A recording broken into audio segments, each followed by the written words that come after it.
আমরা মৃত্যুকে ভয় পাই না? আমাদের কি হয়েছে আমরা মনে করি না যে আমরা মারা যাব? পৃথিবীর সর্বশ্রেষ্ঠ মানুষ, সর্বশ্রেষ্ঠ রাসূল দুনিয়া থেকে বিদায় নিলেন, তার সাহাবীদেরকে ছেড়ে তিনি দুনিয়া থেকে চলে গেলেন, উপরের জগতে পাড়ি জমালেন। আমাদের কি হয়েছে যে আমরা বিশ্বাস করতে চাই না, আমরা প্রস্তুতি গ্রহণ করি না মৃত্যুর জন্য? আমি আপনি কি মনে করি যে আমরা চিরদিন বেঁচে থাকবো?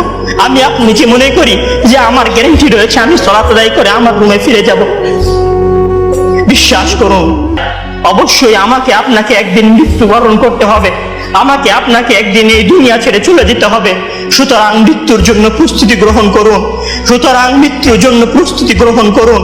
সেই দিন আসার পূর্বে, যেই দিন মৃত্যু আপনার দরবারে উপস্থিত হবে এবং মহান আল্লাহ তাআলাকে আপনি বলবেন, ইয়া আল্লাহ, আমাকে স্বল্প একটু সময় দিন, আমাকে স্বল্প একটু সময় দিন, আমি ফিরে যাই এবং কিছু নেক আমল করে আসি।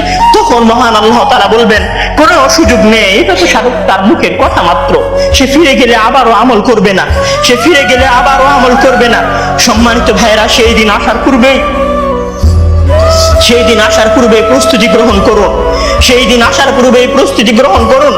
জেনে রাখুন, সেই দিন উপস্থিত হয়ে গেলে আর কোনো আমল করার সুযোগ থাকবে না।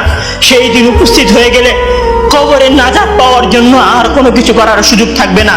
সেই দিন এসে গেলে 2 রাকাত সালাত আদায় করে আল্লাহর কাছে ক্ষমা প্রার্থনা করার কোনো সুযোগ থাকবে না। সেই দিন এসে গেলে রাতে জেগে 8 রাকাত তাহাজ্জুদ সালাত আদায় করার কোনো সুযোগ থাকবে না। এখনো সময় আছে।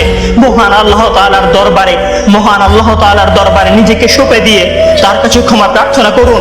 মহান আল্লাহ তাআলার দরবারে নিজেকে সঁপে দিয়ে তার কাছে ক্ষমা প্রার্থনা করুন।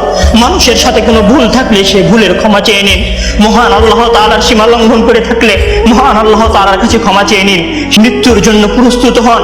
মহান আল্লাহ তাআলা আমাদের সবাইকে মৃত্যুর জন্য প্রস্তুতি গ্রহণ করার তৌফিক দান করুন।